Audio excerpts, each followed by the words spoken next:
आपने सुना होगा कि हर इंसान में कोई ना कोई खास बात जरूर होती है, और अगर उस खासियत को वो इंसान पहचान ले, उस खासियत पे काम करना शुरू कर दे, तो फिर उसको रोकने वाला कोई भी नहीं है।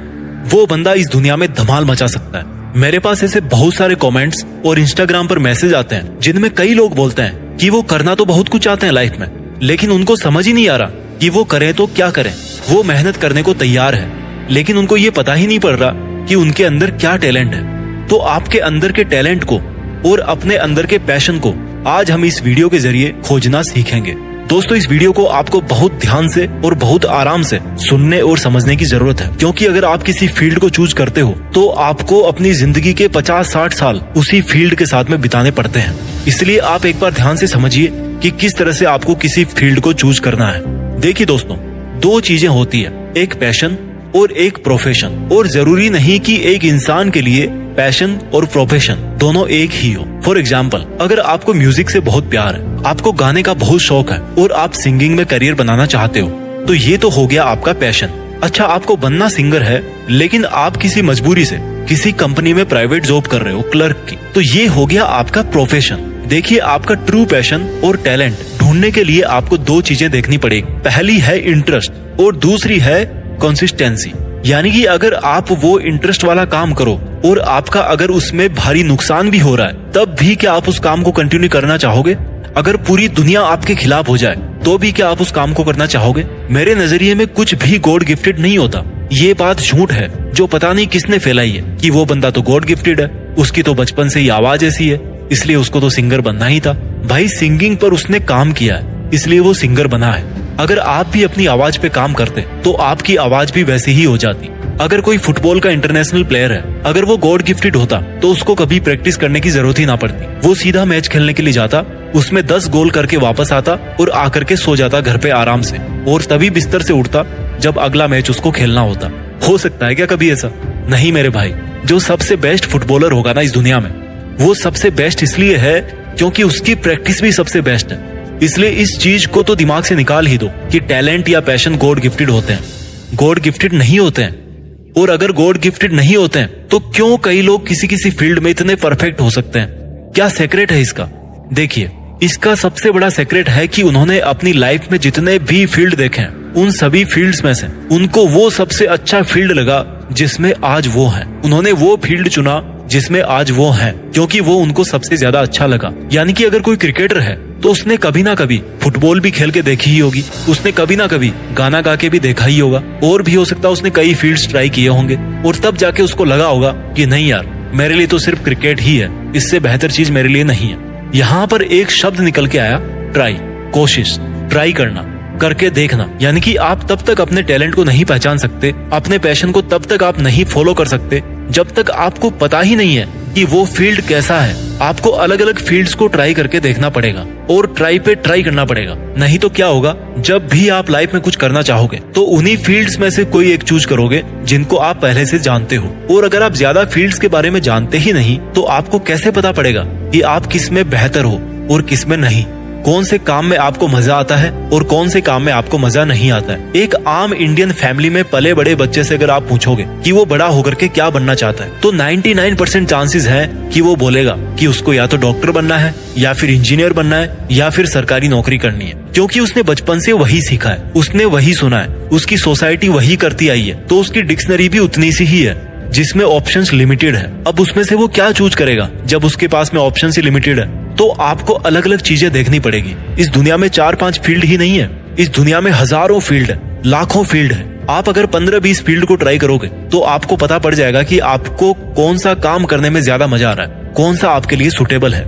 जब आपने फुटबॉल खेल के देख लिया, क्रिकेट खेल के देख लिया, गिटार बजा के देख ली, एक्टिंग करके देख ली, डांस करके देख लिया, किसी वकील से जाके मिला है, किसी डॉक्टर के पास जाके मिला है, फील्ड के बारे में जानकारी लेके आ गए, इस तरह से आपने बहुत सारे फील्ड्स ट्राई करके देख लिए। जब आपको मार्केट से कुछ खरीदना होता है तो क्या आप एक ही दुकान पे जाते हो? चलो मान लो आप एक ही दुकान पे गए, तो क्या वहां पे एक ही टी शर्ट देखते हो? 10 टी शर्ट वहां पे देखते होंगे आप, 15 टी शर्ट देखते होंगे, उसके बाद में डिसाइड करते होंगे कि मुझे कौन सी टी शर्ट लेनी है। कभी ऐसा हुआ कि आप गए दुकान पे और बिना टी शर्ट को देखे पैसा दे दिया और टी शर्ट लेके आ गए, और घर लाके देख रहे हो कि देखे कैसी टी शर्ट है? तो जब आप इतना छोटा सा डिसीजन भी इतना सोच समझ के लेते हो, तो जिस काम के साथ में आपको 50-60 साल जिंदगी गुजारनी है, उसमें थोड़ा टाइम नहीं लगाओगे सोचने के लिए कि मैं अलग अलग चीजों को ट्राई करके देखूं, मुझे कौन सा करना चाहिए। चलो मान लो अब आपके पास में 3 ऑप्शंस है। पहला है फुटबॉल, दूसरी है गिटार और तीसरा ऑप्शन आपके पास में डॉक्टर बनना। ठीक है, ये जस्ट एक एग्जाम्पल है। आपके क्या क्या ऑप्शंस है ये आपको पता है। किसी को जिम ट्रेनर बनना है, किसी को न्यूट्रिशन गाइड बनना है, किसी को मेकअप आर्टिस्ट बनना है, सबकी अलग अलग चॉइस है। बट मान लीजिए अब आपको फुटबॉल, गिटार और डॉक्टर इन 3 में से कोई एक चूज करना है, तो आप ये देखो कि अगर आपने किसी एक को चुना तो क्या आप जिंदगी भर उस काम को कर सकते हो? क्या आप जिंदगी भर उस काम से कभी बोर नहीं होगे? कहीं ऐसा तो नहीं कि 3 महीने म्यूजिक सीखा और फिर किसी और काम को पकड़ लिया। हो सकता है चेंज, मैं नहीं कहता कि नहीं होता चेंज, लेकिन आपको पहले ही सोचना पड़ेगा कि जब मैं इस फील्ड में जाऊंगा तो मुझे क्या सीखना है, कहाँ से सीखना है, कितना टाइम लगेगा, कितना पैसा लगेगा, किसका पैसा लगेगा। आपके पिताजी की सेविंग काम आएगी इसमें, या फिर आप कोई पार्ट टाइम जॉब करके उस टैलेंट को सीखने के लिए पैसा निकाल सकते हो। आपके पास में रिसोर्सेज क्या क्या है सीखने के। आपने सोच लिया कि मंगल ग्रह पे जाना है मुझे, बहुत अच्छी बात है, लेकिन वो आपको सीखना भी तो पड़ेगा। वहाँ पे जाओगे कैसे? आपके पास में टेक्नोलॉजी होनी चाहिए, आपके पास में वो रिसोर्सेज होने चाहिए। सोचने में कोई बुराई नहीं है। हम लोगों में से ही कोई अगर सोचेगा कि मंगल पे जाना है, तभी तो हमें से कोई वहाँ पे पहुंच पाएगा ना, तो अच्छी बात है, सोचने में कोई बुराई नहीं है। लेकिन वो आपके लिए कितना पॉसिबल है, आपके फंडामेंटल्स क्या क्या है, क्या आपके फंडामेंटल्स उतने स्ट्रॉन्ग हैं? और अगर नहीं है तो क्या आप अपने आप को उतना स्ट्रॉन्ग कर सकते हो वहां तक जाने के लिए? और अगर आपने उस फील्ड को चूज कर लिया तो क्या आप वहां से कुछ पैसा भी कमा पाओगे? क्योंकि भाई आपको अपना घर खर्चा भी तो चलाना है, या फिर 20 लाख रुपए खर्च करके भी लोन पे ही काम चलाते रहोगे? उस फील्ड के टॉप में जो पहुंचा है ना इंसान, उसने वहां तक पहुंचने के लिए क्या क्या किया वो भी देखो, उसकी क्या स्ट्रेटेजी रही है। क्या आपके पास में भी है ऐसी कोई रणनीति जो आपको वहां तक पहुंचा सकती है? इस तरह से जब आप डिसाइड कर लो कि भाई इस फील्ड में मुझे जाना है, मेरी प्लानिंग ये रहने वाली है, देन व्हाट टू डू, सोचना कीजिए बंद, और जो प्लानिंग आपने करी है उसको एक्शंस में बदलने का टाइम आ गया है। मेहनत करने का 1 घंटा सोचने के हजारों सालों से बेहतर है। A single hour of action is always better than 1000 years of thinking. इसलिए अगर आपने एक डिसीजन ले लिया, then you have to follow that routine, that training, that planning. मेरे भाई, इससे आसान तरीका नहीं है अपने टैलेंट को पहचानने का, अपने पैशन को प्रोफेशन में बदलने का। और दोस्तों, अगर मेरी पर्सनल सलाह आप मुझसे जानना चाहते हो तो मेरा तो यही प्रिंसिपल है कि टैलेंट वैलेंट कुछ नहीं होता यार, बस मेहनत सब कुछ होती है। बंदे के दिल में हौसला होना चाहिए। वो मेहनत के सामने टैलेंट को घुटने टेकने ही पड़ते हैं। आपको टैलेंट की नहीं बल्कि स्किल को सीखने की जरूरत है। आपको कलाकार के घर में पैदा होने की जरूरत नहीं है, आपको कलाकारी सीखने की जरूरत है। और जब आप किसी भी कलाकारी को सीख रहे हैं, उसकी तैयारी कर रहे हैं, तो एक बच्चा बन के सीखिए, पूरी ईमानदारी के साथ में सीखिए। Because it's the knowledge which you can turn into skill, and it's only the skill which will take you to the top of that field.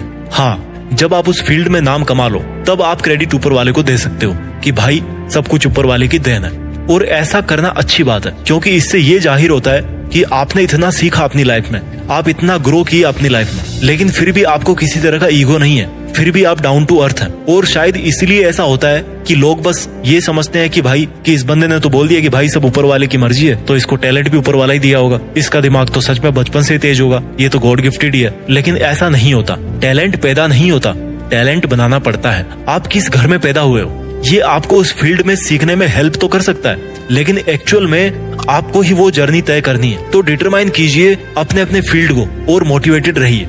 आपका मोटिवेशन लेवल कभी डाउन नहीं होना चाहिए, क्योंकि आपका मोटिवेशन बताता है कि आप उस टारगेट के लिए, उस टैलेंट को पाने के लिए कितनी मेहनत करने को तैयार हो। और मैंने एक जगह बहुत ही खूबसूरत लाइंस पढ़ी थी कि जो काम औरों के लिए मुश्किल हो और उस काम को अगर आप आसानी से कर दो, इसको बोलते हैं रियल टैलेंट। और उसी टैलेंट के साथ में आप अगर इम्पॉसिबल को भी पॉसिबल कर दो, तो इसको बोलते हैं असली बुद्धिमानी। आई होप आपके लिए ये वीडियो बहुत अच्छा रहा होगा। आपको ये सीखने में हेल्प मिली होगी कि आप अपने टैलेंट को कैसे पहचाने और वहां तक कैसे पहुंचे। मैं आपके लिए लेकर आता रहूंगा इसी तरह के बहुत सारी वीडियोस। चैनल को सपोर्ट करने के लिए थैंक यू सो मच। अपना ख्याल रखिए और आगे बढ़ते रहिए।